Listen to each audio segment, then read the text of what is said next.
Hi friends, I'm coming with an amazing and a very relevant topic that is coronavirus adaptation and resilience. And we all had experienced the situations around us, how the coronavirus is affecting our normal life. It has actually paralyzed our normal life we live. Now you see that most of the countries are under lockdowns, and many countries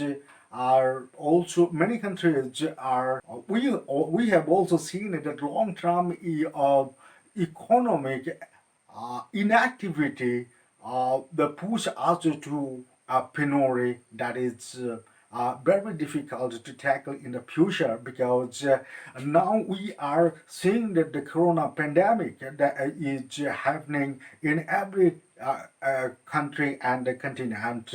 Now, in the situations, in this increasing situations, we have seen that the other deadly diseases from which the people are dying, that is the malaria, diarrhea, cholera, typhoid, HIV/AIDS, and cancer. The cancer patients are not getting the chemotherapy, and HIV/AIDS patients are not getting ART.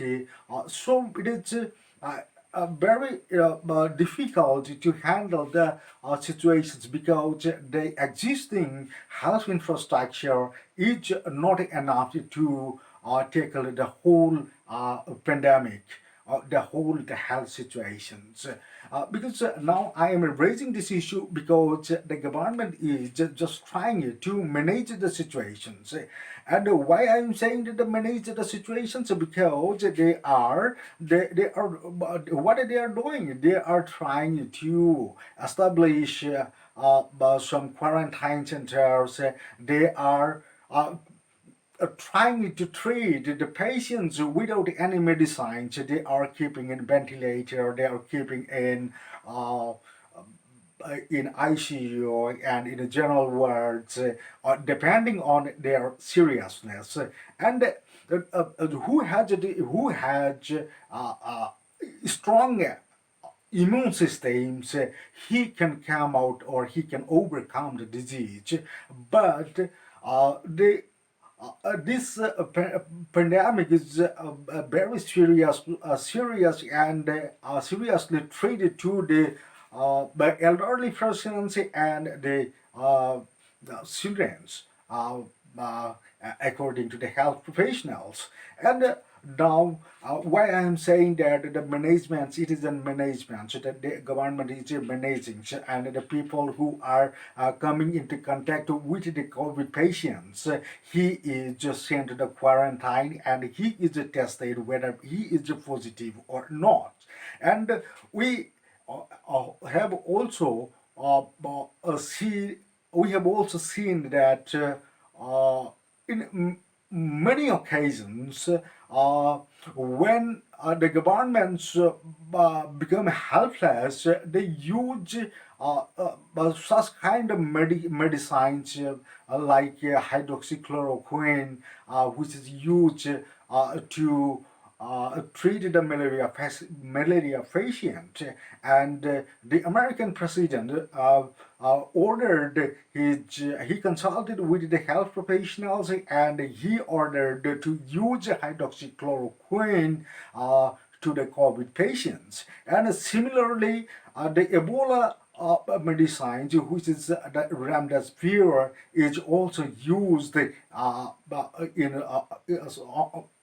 to certain patients. So we have seen that the government is not trying to adapt to the virus, and the scientific community is still uh, looking for a vaccine, whether it may be a vaccine to kill the virus or to boost up the immune system of our body.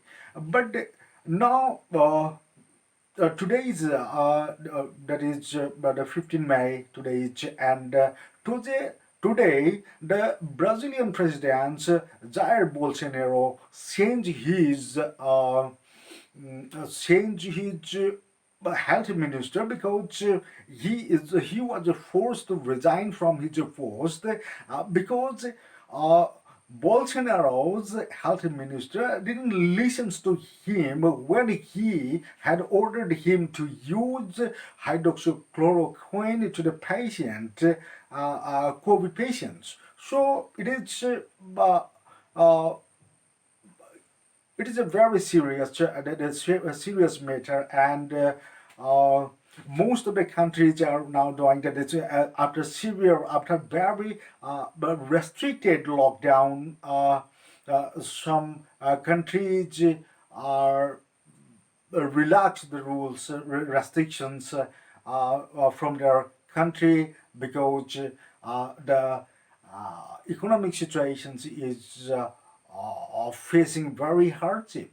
So I have seen that uh, many countries, including US and UK and Australia and in certain parts of India also the strict lockdown measures has been relaxed. So and now the major now what we need to do, that is that is the not the end of the situations, because the end of the situations is that when we can uh, uh, defeat the virus or can eliminate uh,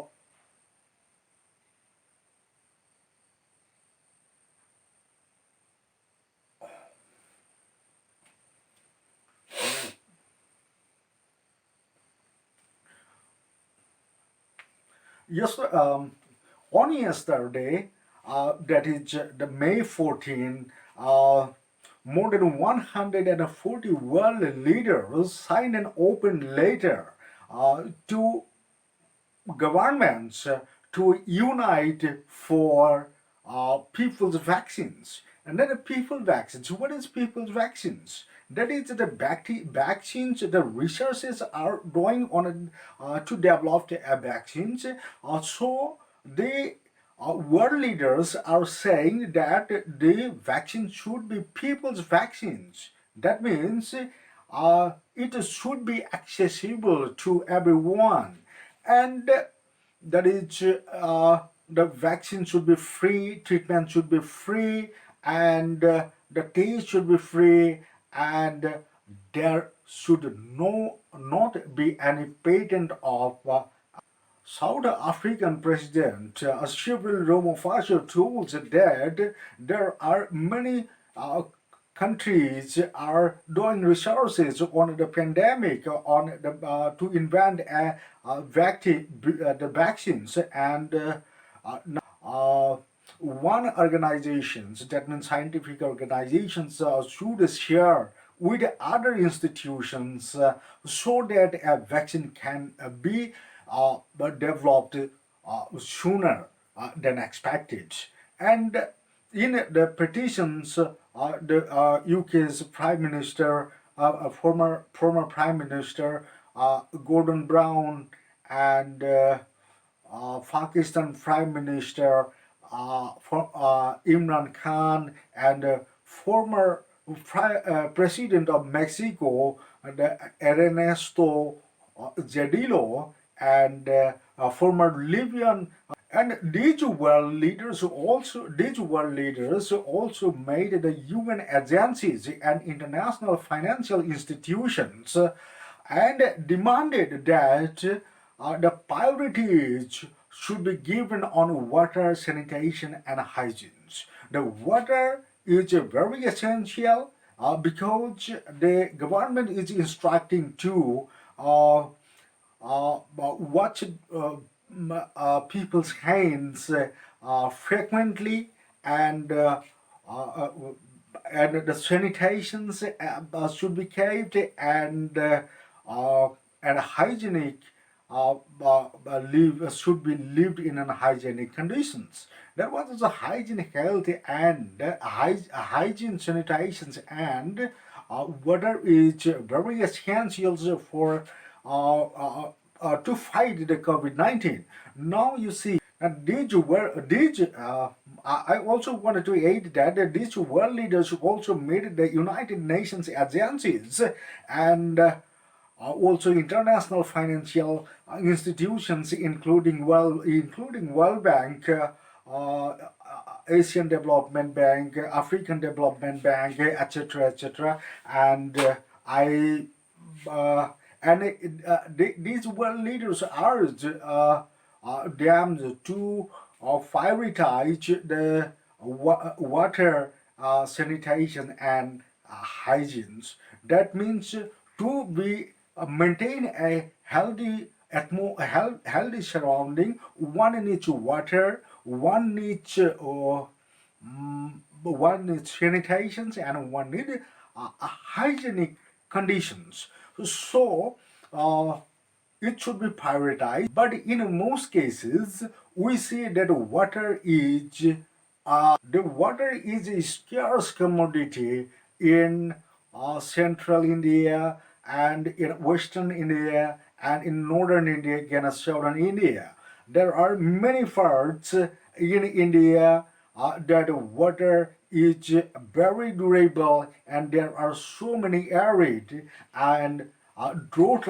So this is a difficult task to provide water to the household because uh, I can mention here that the Narendra Modi government in India uh, told earlier that null sejal, that means in 2024 every household will be connected with the five water. But now it will be not easier because the economic recession due to the COVID-19, though it was a dream project or a distant dream, but it is it was achievable. But now in the situations, I think it is not it will not be easier to achieve that goal. And at this time, I also wanted to mention that some people are trying to cope up with the pandemic because and if you see that the World Health Organization is organizing press conferences through virtual meeting, virtual press conferences is organized, organizing say, every day, and I am also attending several virtual meetings through my electronic equipment, and many people learn that all the meeting should not be attended by going to thousands of kilometers, but one can attend a meeting in any country with his electronic gadgets, and it is a great relations that are taught by the friend. It is a very serious discussion, so I raised this topic that how we can accommodate or how we can cope or how we can adapt with the coronavirus disaster, and how we can be resilient in future. It will depends upon our present work. So I request all of my friends to uh, give their feedback, give their comments to extend the discussions to another level. And there are so many aspects of the coronavirus that is we are uh, uh, we are affected by the coronavirus in various ways, and they also they could not buy the seeds on a time, and the lodge will be seen in the harvesting period. So uh, you I am requesting you all to uh, include these all aspects and uh, let's go to a debate. Let's go to gather information on the coronavirus and how we can adapt. If you have any idea in your mind, please comment on it. And I am sharing this video only uh, to finding solutions without any uh, help from the scientific community, and it is our own efforts that how we can do better our life amid the coronavirus. Thank you for watching. Please